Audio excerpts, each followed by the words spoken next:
아버지의 장례식장은 기묘할 정도로 적막했다. 영정 사진 속에서 환하게 웃고 있는 아버지의 얼굴이 지금 이 상황과는 전혀 어울리지 않는 이질감으로 다가왔다. 갑작스러운 심장마비였다. 아무런 예고도 유언도 없이 떠나버린 아버지의 자리는 너무나 컸고 그 자리를 채우기 위해 몰려든 사람들은 하이에나처럼 눈을 번뜩이고 있었다. 상주인 내가 아직 슬픔을 추스르기도 전인데 친척들은 벌써부터 상속 문제와 재산 분할을 거론하기 시작했다. 그들의 목소리는 낮았지만 그 안에 담긴 탐욕은 날카로운 칼날처럼 내 피부를 찔러왔다. 장례를 마치고 3일째 되던 날, 우리 집 거실에는 대가족이 모였다. 평소라면 인사조차 나누지 않았을 먼 친척들까지 전부 모인 자리는 숨막힐 듯 답답했다. 그 중심에는 항상 아버지의 라이벌이자 집안의 장자인 큰아버지가 앉아 있었다.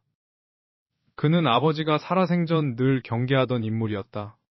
권력욕이 강하고 자신의 이득을 위해서는 수단과 방법을 가리지 않는 사람. 그가 오늘따라 유독 위압적인 자세로 소파에 깊숙이 몸을 파묻고 있었다.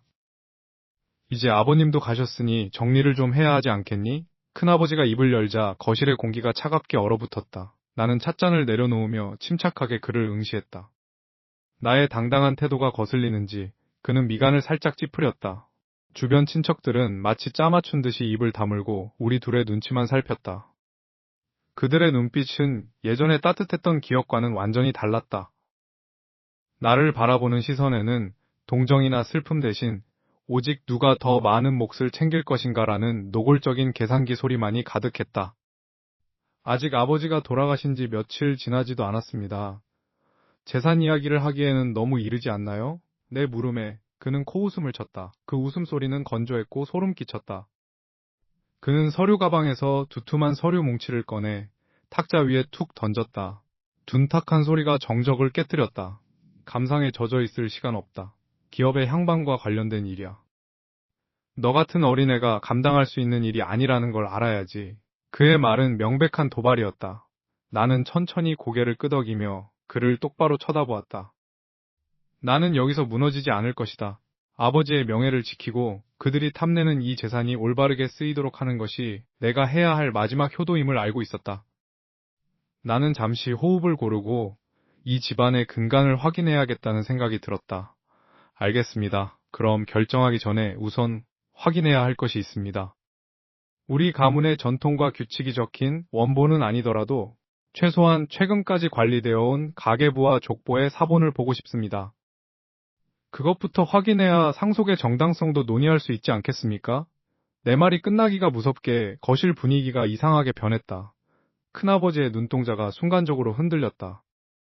그는 당황한 기색을 감추려는 듯 헛기침을 크게 2번 했다. 그리고는 아무 말 없이 자리에서 벌떡 일어났다. 의자가 바닥을 긁으며 끔찍한 마찰음을 냈다. 갑자기 급한 전화가 왔군. 족보 따위는 나중에 확인해도 늦지 않아. 더 중요한 건 숫자라고. 오늘은 여기까지 하지. 그는 나를 돌아보지도 않고 현관을 향해 성큼성큼 걸어나갔다.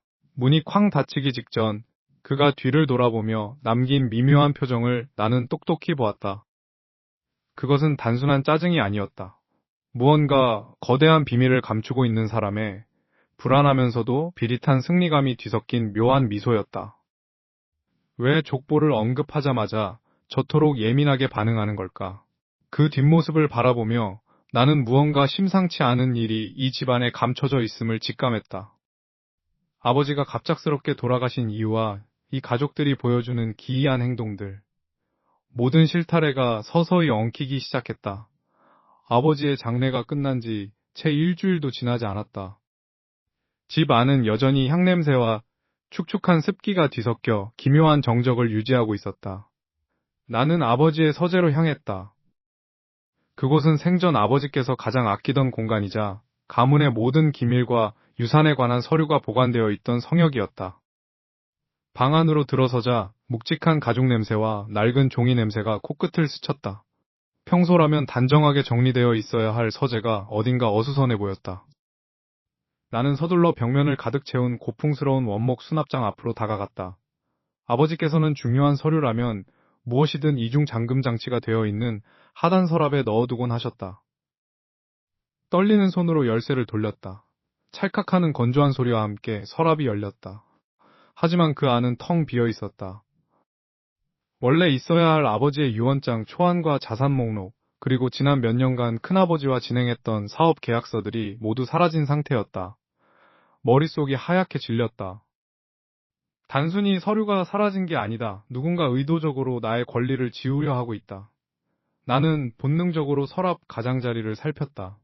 억지로 열려고 했던 흔적은 없었다.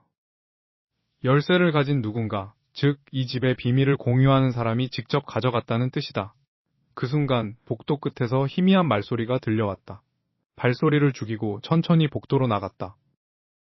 본체 끝에 자리한 가족 사당이었다. 평소에는 명절 외에 문조차 열지 않는 곳인데 지금 그곳에서 불빛이 새어나오고 있었다. 사당 문틈 사이로 굵직한 큰아버지의 목소리가 흘러나왔다. 안에는 가문의 어른들이 모여 비밀스러운 회의를 진행하고 있는 듯했다. 나의 부재는 철저히 의도된 것이었다. 그들은 내가 이 안에 없다는 것을 확실히 인지하고 있는 듯했다. 그 아이가 눈치채기 전에 마무리해야 해.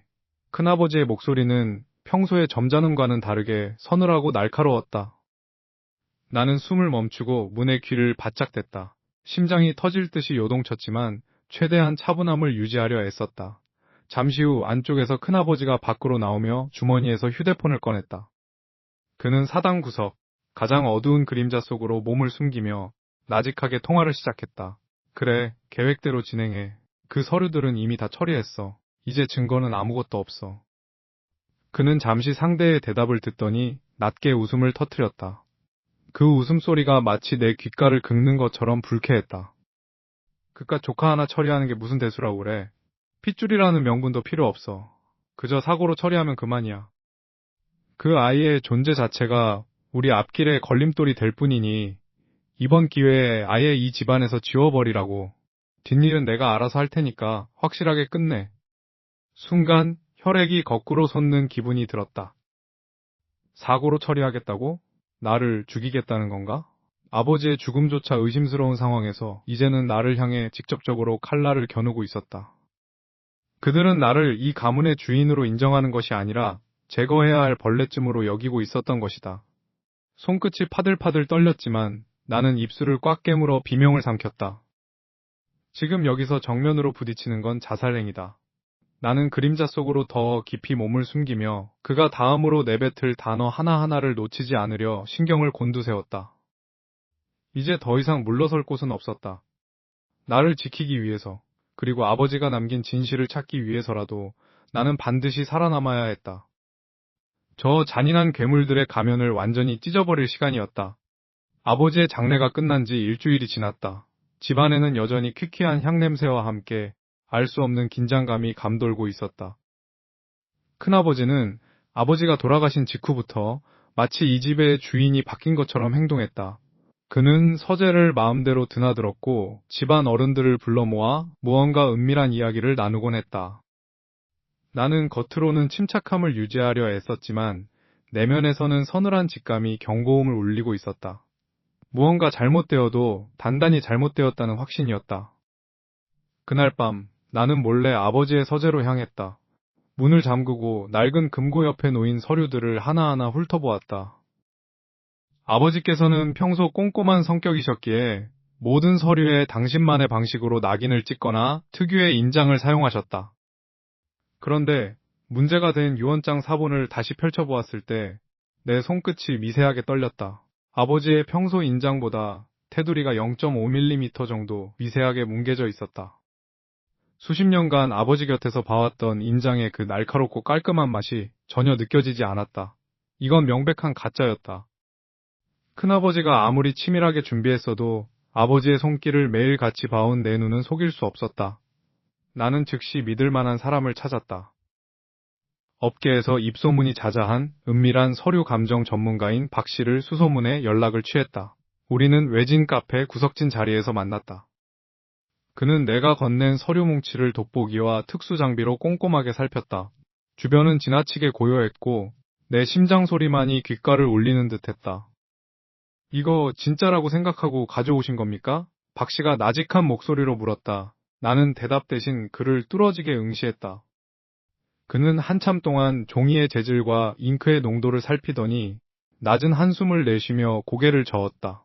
그의 표정에서 불길한 기운이 감돌았다. 그는 조심스럽게 서류를 다시 가방에 넣으며 주위를 한번 살피더니 몸을 내 쪽으로 바짝 기울였다. 도장뿐만이 아닙니다. 이 유언장에 찍힌 아버지의 자필 서명, 이거 자세히 보세요. 육안으로는 완벽해 보이죠? 일반인들이 보면 절대 모를 수준입니다. 하지만 제가 정밀 분석해 본 결과 이건 아버님께서 직접 쓰신 게 아닙니다. 아주 정교하게 만들어진 디지털 출력물을 기반으로 한 복사본입니다. 누군가 아버님 생전의 서명을 스캔해서 정교하게 합성해낸 거예요. 아주 고도로 훈련된 사람이 개입했다는 증거입니다. 당신 집안 내부 사람 중에 누군가 이 문서를 조작했다는 소린데 이거 보통 큰일이 아닙니다. 이미 모든 게 설계되어 있어요. 박 씨의 말 한마디 한마디가 내 머리를 강타했다. 조작된 서명, 치밀하게 짜인 각본, 이 모든 것이 큰아버지의 머릿속에서 나온 시나리오라는 것이 명확해졌다. 나는 억눌린 분노를 삼키며 주먹을 꽉 쥐었다. 그들은 내가 아무것도 모른 채 그들의 발밑에서 허우적대길 바랐겠지만 나는 결코 그렇게 당해주지 않을 것이다. 서재를 나가던 길, 현관문 너머로 들려오던 큰아버지의 호탕한 웃음소리가 이제는 소름 끼치는 악마의 속삭임처럼 들려왔다. 이제 나는 더 이상 당황하지 않는다. 정면으로 맞서기 위해 그들의 가면을 하나씩 벗겨낼 시간이다. 서재의 공기는 무겁게 가라앉아 있었다. 낡은 서류 봉투 속에서 쏟아져 나온 은행 거래 내역서들은 내 손끝에서 바스락거리며 서늘한 진실을 속삭이고 있었다. 돌아가신 아버지의 유품을 정리하던 중 우연히 발견한 이 낡은 통장들은 단순히 과거의 기록이 아니라 누군가 짜놓은 거대한 사기극의 설계도였다. 나는 창밖으로 비치는 달빛에 의지해 떨리는 손으로 마지막 페이지를 넘겼다. 아버지께서 갑작스럽게 세상을 떠나신 그날 장례식장 앞마당에서 눈물 짓던 큰아버지의 얼굴이 떠올랐다. 그는 짐짓 슬픈 표정으로 내 어깨를 다독이며 남은 유산은 걱정하지 마라. 내가 다 챙겨주마 라고 말했었다. 하지만 그 기록들이 가리키는 진실은 참혹했다. 아버지가 돌아가신 당일, 그것도 채 시신이 식기도 전에 아버지의 개인 계좌에서 수억 원에 달하는 거액이 계좌 이체되었다. 수취인은 대성물산이라는 들어본 적도 없는 이름의 유령 회사였다. 서류를 훑어내려가던 내 눈동자가 미세하게 흔들렸다. 아버지의 계좌 내역을 추적할수록 기이한 공통점이 발견되었다. 돈이 빠져나간 직후 우리 집안 친척들의 삶은 180도 바뀌어 있었다. 매번 낡은 구두를 고집하던 큰아버지는 그 시점부터 명품 시계를 차고 다니기 시작했고 변변한 직업이 없던 사촌들은 갑자기 고가의 수입차를 계약했다는 소문이 돌았다. 그들은 자신들의 부가 아버지의 유산을 미리 정당하게 배분받은 결과라고 입을 모아 주장했지만 그 실체는 명백한 횡령이었다. 나는 책상 위에 놓인 차가운 찻잔을 움켜쥐었다. 손바닥을 타고 전해지는 한기가 뼈까지 스며드는 듯했다. 어떻게 이렇게까지... 나는 나지막이 읊조렸다. 분노보다는 허탈함이 앞섰다. 그들은 피를 나눈 혈육이라는 이름으로 아버지의 마지막 자취를 짓밟고 있었다. 권력욕에 눈이 먼 큰아버지는 아버지의 생전 신뢰를 악용해 회사 자금줄까지 쥐락펴락하고 있었던 것이다. 나는 등기부등본과 은행 내역을 대조하기 시작했다. 한 치의 오차도 허용하지 않겠다는 심정으로 펜을 놀렸다. 밤이 깊어갈수록 집안은 정적에 휩싸였지만 내 머릿속은 날카로운 통찰로 가득 찼다. 증거가 부족하면 싸움에서 진다. 나는 더 치밀해져야 했다. 그들이 안심하고 오만함에 취해 있을 때 가장 아픈 곳을 찔러야 했다. 내 마음속에서는 이미 복수의 칼날이 서서히 갈리고 있었다. 그때 컴퓨터 화면에 띄워놓은 유령 회사의 법인 등기부 등본과 자금 흐름도를 다시 한번 세밀하게 살피던 나의 눈이 한 곳에 멈췄다. 등기부상의 임원 명단, 그리고 자금이 최종적으로 흘러들어간 개인 계좌의 명의인, 화면을 뚫어지게 쳐다보던 나는 순간 숨이 턱 막히는 것을 느꼈다. 심장이 흉곽을 뚫고 나올 듯 거칠게 요동치기 시작했다. 거기에는 내가 가장 믿었던, 나를 친동생처럼 아끼며 장례식 내내 내 곁을 지키며 울어주었던 사촌 오빠의 이름이 또렷하게 적혀 있었다. 그는 항상 큰아버지의 압박 속에서도 나를 위로해주던 유일한 방패였다. 그런데 이 비열한 약탈의 고리에 그가 연결되어 있다고? 내 손이 마우스 위에서 경련하듯 떨렸다. 화면 속의 글자들이 붉은색으로 낙인처럼 박혀 내 시야를 가로막았다. 나는 믿을 수 없다는 듯 모니터 가까이 얼굴을 들이밀었다. 분명 그의 이름이었다. 배신감이라는 거대한 파도가 나를 덮쳤다. 그들은 처음부터 나를 바보로 만들고 있었던 것이다. 이 고요한 밤, 집안 전체가 거대한 거짓말로 지탱되고 있었다는 사실을 깨달은 순간 나는 내가 혼자라는 것을 다시 한번 실감했다. 이제 더 이상 물러설 곳은 없었다. 서늘한 바람이 복도를 타고 흘러들어왔다.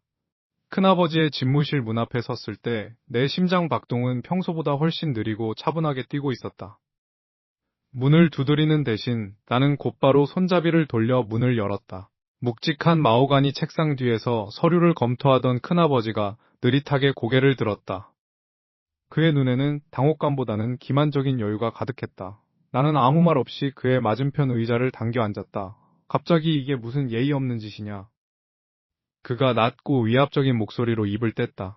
나는 대꾸하는 대신 코트 주머니에서 어제 확보한 은행 거래 내역서와 조작된 인장의 증거물들을 꺼내 책상 위로 밀어넣었다.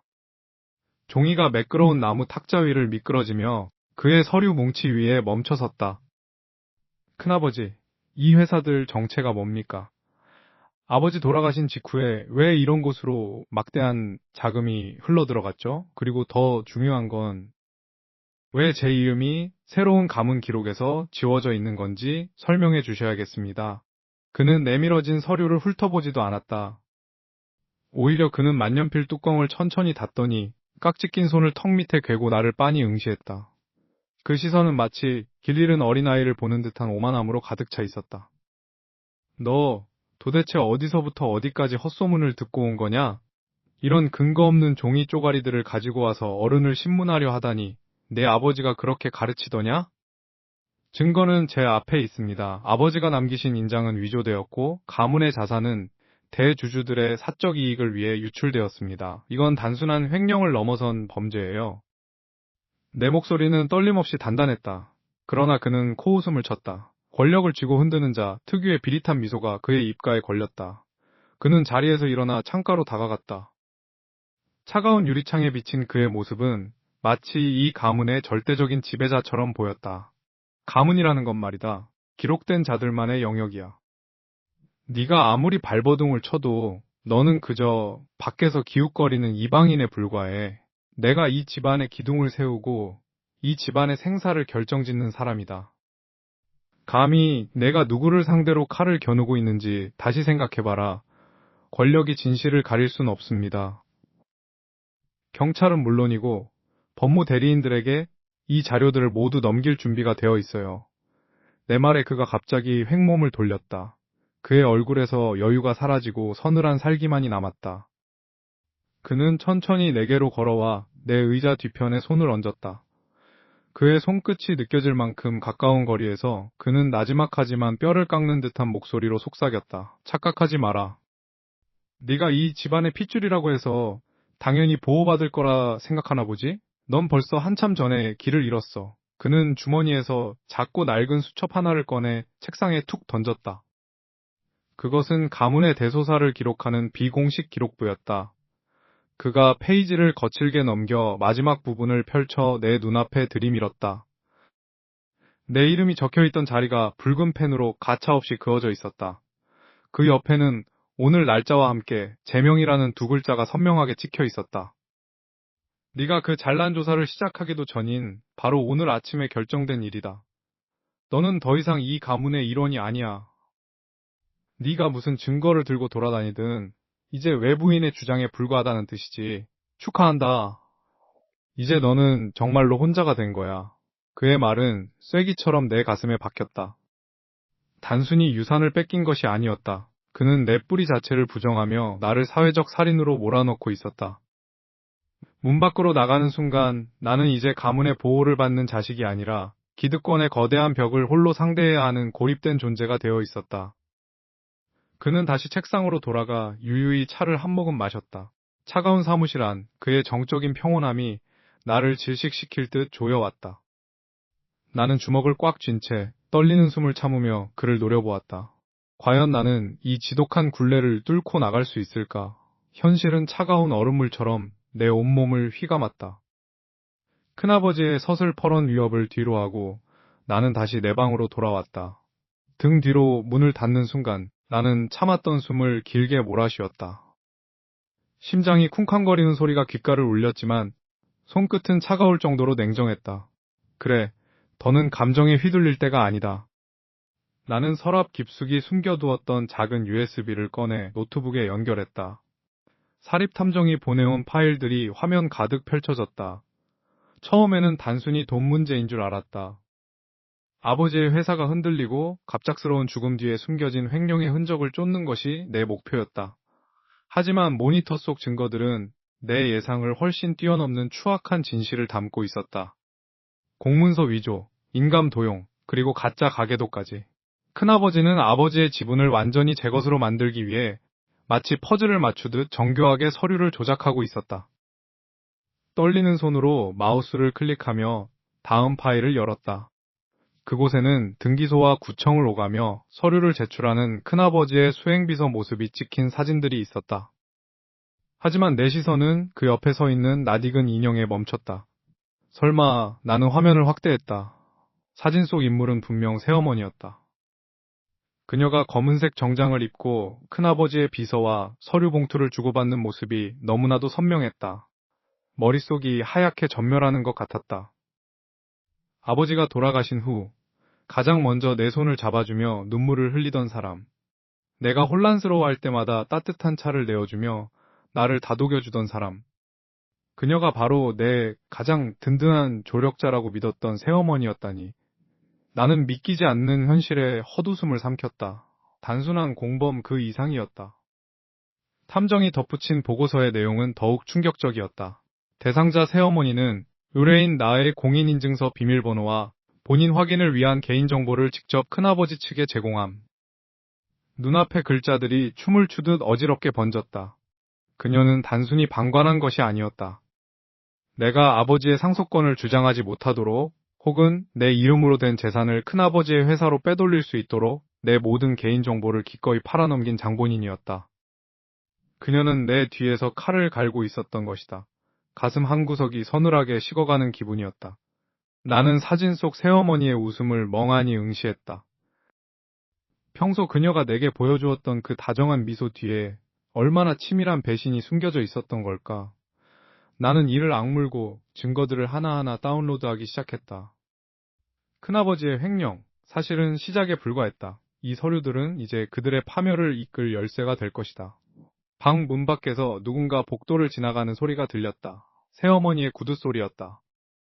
그녀는 아마 내가 아무것도 모른 채 방 안에서 울고 있을 거라 생각하며 안심하고 돌아다니고 있을 것이다. 나는 모니터의 불빛을 줄이고 어둠 속에 가만히 앉아 있었다. 배신감은 곧 차가운 복수심으로 변해 심장 근처를 날카롭게 찔렀다. 이제 누가 사냥감이고 누가 사냥꾼인지 보여줄 차례다. 나는 서류 더미 속에 숨겨진 마지막 파일을 열었다. 거기에는 새어머니가 내 개인 인감 서류를 복사해 가져가는 CCTV 영상과 그 대가로 큰아버지에게서 거액의 현금을 받아 챙기는 은행 거래 내역까지 적나라하게 찍혀 있었다. 이 정도면 충분하다. 문고리가 천천히 돌아가기 시작했다. 새어머니가 아무렇지 않은 척 세상에서 가장 다정한 목소리로 나를 부르려 하고 있었다. 나는 노트북 화면을 닫고 결연한 표정으로 문 쪽을 바라보았다. 그녀가 문을 열고 들어오는 순간 나의 진짜 반격이 시작될 것이다. 나는 천천히 자리에서 일어나 문손잡이를 움켜쥐었다. 이제 연극은 끝났다. 거실을 가득 채운 서늘한 공기가 내 뺨을 스쳤다. 나는 떨리는 손을 주먹 꽉 쥐어 숨긴 채 가족들 앞에 섰다. 내 목소리는 생각보다 훨씬 차분하고 단호했다. 큰아버지, 그리고 여기 계신 모두 똑똑히 들으세요. 아버지가 남기신 진짜 유언장과 이 가문의 재산을 가로채기 위해 작성된 위조 문서들을 저는 모두 손에 넣었습니다. 게다가 새어머니, 당신이 그 뒤에서 어떤 거래를 했는지도 다 알고 있어요. 순간 거실에는 죽음과 같은 정적이 찾아왔다. 잠시 후 가족들 사이에서 실소가 터져나오기 시작했다. 그들의 눈빛은 차갑다 못해 경멸로 가득했다. 먼저 입을 연 것은 큰아버지였다. 그는 비릿한 미소를 지으며 나를 비웃었다. 얘야, 내가 상심이 커서 헛것을 보는 모양이구나. 아버지를 잃은 슬픔은 이해한다만 어디서 감히 근본 없는 서류 쪼가리를 들고 와서 우리 가문의 명예를 더럽히느냐. 이어 숙모가 눈을 치켜뜨며 쏘아붙였다. 맞아요. 아주 뻔뻔하기가 이를 데 없네요. 제 친자식처럼 여겼더니 고작 돈 몇 푼에 눈이 멀어서 집안 어른들을 모함하다니. 당신이 탐욕에 눈이 멀어 꾸며낸 거짓말이라는 거 우리 다 알고 있어요. 그녀의 말에 다른 친척들이 박수를 치듯 동조했다. 맞아, 얘가 전부터 사치가 심하더니 결국 이런 식으로까지 나오네? 아버지 유산이 탐나서 없는 죄를 만들다니 정말 무섭고 소름 끼치는 아이야. 사방에서 쏟아지는 비난은 비수처럼 날아와 가슴에 박혔다. 내가 그들에게 보여주려 했던 증거들은 이미 그들에게 중요하지 않았다. 그들은 나를 탐욕스러운 불효자로 낙인 찍음으로써 진실을 지우려 하고 있었다. 어머니라 불렀던 여자는 나를 보지도 않은 채 고개를 돌리고는 한숨을 내쉬었다. 네가 이렇게까지 타락할 줄은 몰랐다. 네가 원하는 게 돈이라면 제발 밖으로 나가서 스스로 벌어먹고 살아. 우리 집안의 이름을 더 이상 더럽히지 말고 당장 떠나. 내 주변이 완전히 고립되었다. 그들은 단단한 성벽을 쌓아 나를 가두고 있었다. 나는 숨을 깊게 들이마셨다. 이 상황에서도 심장은 쿵쿵거렸지만 나는 물러설 수 없었다. 당신들이 아무리 진실을 왜곡해도 증거는 사라지지 않아요. 법정에서 모든 것이 밝혀질 겁니다. 내 당당한 태도에 그들의 얼굴이 잠시 일그러졌다. 하지만 큰아버지는 당황하는 기색 없이 오히려 여유롭게 의자에서 일어났다. 그는 뚜벅뚜벅 내 앞으로 걸어와 서더니 품 안에서 빳빳한 종이 한 장을 꺼내 내 얼굴 앞에 들이밀었다. 붉은 도장이 선명하게 찍힌 그 서류를 보는 순간 등줄기에 식은땀이 흘렀다. 그는 낮고 서늘한 목소리로 내 귀에 속삭였다. 진실? 법정? 얘야, 세상을 너무 모르는구나. 이게 뭔지 아느냐? 내가 우리 가문의 중요 자산을 무단으로 절취했다는 고소장이다. 지금 경찰이 이쪽으로 오고 있어. 네가 말하는 그 증거라는 게 오히려 너를 감옥으로 보낼 가장 확실한 족쇄가 될 거다. 자, 이제 어디 한번 끝까지 당당해 보시지. 상속 절차를 알리는 공식 통보서가 배포된 후 오늘 같은 날이 올 줄은 알고 있었다. 서재는 긴장감으로 가득 찼고 공기는 마치 칼날처럼 날카롭게 벼려져 있었다. 큰아버지와 계모는 마치 이미 모든 승리를 거머쥔 사람들처럼 여유로운 표정으로 나를 비웃고 있었다. 그들은 내가 더 이상 버티지 못하고 스스로 집을 나갈 것이라 확신하는 모양이었다. 하지만 나는 그 여유가 곧 산산조각 날 유리잔이라는 것을 알고 있었다. 나는 일부러 조금 늦게 나타났다. 문을 열고 들어선 순간 방 안의 모든 시선이 나에게 꽂혔다. 큰아버지가 나를 향해 혀를 차며 입을 열려던 찰나 나는 내 뒤에 서 있던 변호사에게 고개를 끄덕였다. 변호사는 익숙한 동작으로 서류 가방을 열어 두꺼운 파일처를 꺼냈다. 무슨 짓이지? 지금은 조용히 유언을 확인하는 자리다. 네가 감히 어디서 법조인을 대동하고 와서 판을 흐리는 거야? 큰아버지가 호통을 쳤지만 그의 목소리에는 미세하게 떨림이 섞여 있었다. 나는 아무 말 없이 그에게 다가가 탁자 위에 자료들을 한 장씩 펼쳐놓았다. 그것은 단순한 서류가 아니었다. 족보의 위조 경위를 담은 정밀 분석 결과서, 차명 계좌의 흐름도, 그리고 결정적으로 계모가 큰아버지와 주고받은 문자 메시지와 통화 녹취록이 담긴 데이터였다. 나는 침착하고 당당한 목소리로 모두가 듣게끔 읊조렸다. 큰아버지, 그리고 어머니, 제가 어리석게 당하고만 있을 줄 아셨나요? 이건 단순히 재산을 둘러싼 다툼이 아닙니다. 아버지의 명예를 더럽히고 가족이라는 이름으로 저지른 범죄죠. 전문가의 감정 결과 여기 있는 족보 기록은 아버지의 필체와 완전히 다릅니다. 이 가짜 서류로 저를 쫓아내고 아버지가 남긴 유산을 가로채려던 당신들의 추악한 계획이 여기 다 담겨 있습니다. 방 안은 쥐죽은 듯 조용해졌다. 계모의 얼굴이 하얗게 질렸고 큰아버지는 분노로 얼굴이 시뻘겋게 달아올라 당장이라도 나에게 달려들 기세였다. 하지만 그들이 입을 열어 변명하기 전 이미 내가 신고한 경찰들이 서재문을 강하게 두드리며 들이닥쳤다. 무슨 소란이야? 당장 치워! 큰아버지는 당황한 기색이 역력했다. 그는 다급하게 뒷문으로 향하는 비상구를 찾으며 몸을 돌렸다. 경찰의 제복이 눈에 들어오자마자 그의 본색이 드러난 것이다. 그는 옆에 서 있던 자신의 오랜 신복, 즉 이번 범죄를 함께 수행했던 수행비서를 밀치며 서둘러 도망치려 했다. 비켜! 당장 비키라고! 하지만 예상치 못한 일이 벌어졌다. 평소 큰아버지의 충견 노릇을 자처하던 그 비서가 큰아버지의 앞길을 가로막고 선 것이다. 그는 겁에 질린 눈으로 큰아버지를 쳐다보며 낮게 읊조렸다. 회장님, 저 혼자 뒤집어 쓸 순 없습니다. 시키는 대로 했을 뿐인데 이제 와서 저만 버리고 가시게요? 상황 보셨잖아요. 경찰이 벌써 다 들이닥쳤는데 지금 도망쳐서 수배자가 되면 저만 평생 감옥에 썩으라는 겁니까? 여기서 끝내시죠. 비서는 큰아버지를 잡고 놓아주지 않았다. 큰아버지는 당황하여 그의 손을 뿌리치려 발버둥 쳤지만 오히려 더 강하게 제압당했다. 아수라장이 된 방안. 나는 그 광경을 차가운 눈으로 지켜보며 서 있었다. 이제 그들의 배신과 탐욕이 만들어낸 거대한 성벽이 바로 그들의 손으로 허물어지고 있었다. 법정의 공기는 얼음처럼 차가웠다. 변호사가 결정적인 증거인 위조된 유언장과 계좌이체 내역을 판사 앞에 제출하자 큰아버지의 얼굴에서 핏기가 순식간에 가셨다. 옆에 앉아있던 새어머니는 당황한 기색이 역력한 채 끊임없이 변명거리를 찾으려 애썼지만 이미 때는 늦은 뒤였다. 그들이 치밀하게 설계했던 탐욕의 성벽이 무너지는 데는 그리 오랜 시간이 걸리지 않았다. 피고인들의 범죄 사실이 모두 입증되었습니다. 사문서 위조 및 횡령 혐의로 인한 실형을 선고합니다. 판사의 판결문이 낭독되는 순간 나는 비로소 참았던 긴 숨을 내뱉었다. 큰아버지는 손을 떨며 분함과 당혹감이 뒤섞인 눈으로 나를 노려보았다. 평생을 권력과 재산이라는 가면에 숨어 살던 그의 몰락은 생각보다 더 참혹했다. 그들은 단순히 재산을 잃은 것이 아니었다. 그들이 그토록 지키고 싶어 했던 명예와 가문의 위신, 그리고 무엇보다 인간으로서의 마지막 도덕성까지 모든 것을 잃어버린 것이다. 수갑을 찬 채 끌려나가는 그의 뒷모습을 보며 나는 아무런 통쾌함도 느끼지 못했다.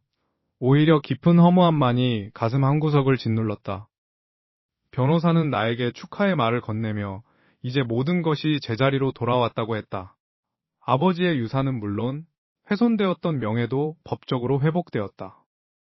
하지만 법적인 승리가 내 삶을 온전하게 되돌려 놓을 수 있을까? 내 인생을 무너뜨리고 아버지를 모독했던 사람들에게 정의를 구현했지만 그 과정에서 가족이라는 이름은 잿더미가 되어버렸다. 우리가 나누었던 식사 자리, 웃음소리, 함께 보냈던 명절의 기억들이 모두 저들의 탐욕 아래 얼룩진 거짓이었다는 사실이 다시금 나를 옥죄어왔다. 법정을 나오는 내 발걸음은 유난히 무거웠다. 밖은 여전히 평화로운 오후였지만 내 세상은 완전히 변해 있었다. 나는 무작정 차를 몰아 어린 시절 아버지와 함께 살던 그 집으로 향했다. 정원에는 아버지가 직접 심으셨던 나무들이 여전히 굳건히 서 있었다. 녹슨 대문 너머로 보이는 마당은 예전 그대로인데 그 안을 채우던 따스한 온기는 흔적도 없이 사라졌다. 나는 차에서 내려 낡은 대문을 한참 동안 바라보았다. 손을 뻗어 차가운 철문을 만져보았지만 그 너머의 기억들은 손을 대면 금방이라도 바스러질 것만 같았다. 수많은 계략과 배신, 그리고 피비린내 나는 진흙탕 싸움을 거쳐 마침내 승리했다. 하지만 지금 내 곁에 남은 것은 무엇인가? 승리의 열매는 쓰디썼고 내가 차지한 그 화려한 유산의 주인은 오직 나 하나뿐이었다. 골목 끝에서 불어오는 서늘한 바람이 뺨을 스쳤다. 나는 스스로에게 나직이 물었다. 과연 이토록 처절한 싸움 끝에 얻어낸 결과가 다시는 돌이킬 수 없는 관계의 파멸보다 정말로 더 가치 있는 것일까? 돌아갈 곳 없는 집, 다신 보지 않을 가족들. 그리고 이 모든 것을 잃고 혼자 남겨진 나. 명예를 되찾았다고 믿었는데 나는 정작 가장 소중한 것을 잃어버린 고독한 승자가 되어버린 것은 아닐까? 집으로 들어가는 발걸음이 떨어지지 않았다. 저 문을 열고 들어가면 다시는 이전의 온기를 느낄 수 없으리라는 예감이 그 어떤 재판 결과보다 더 무겁게 나를 짓누르고 있었다.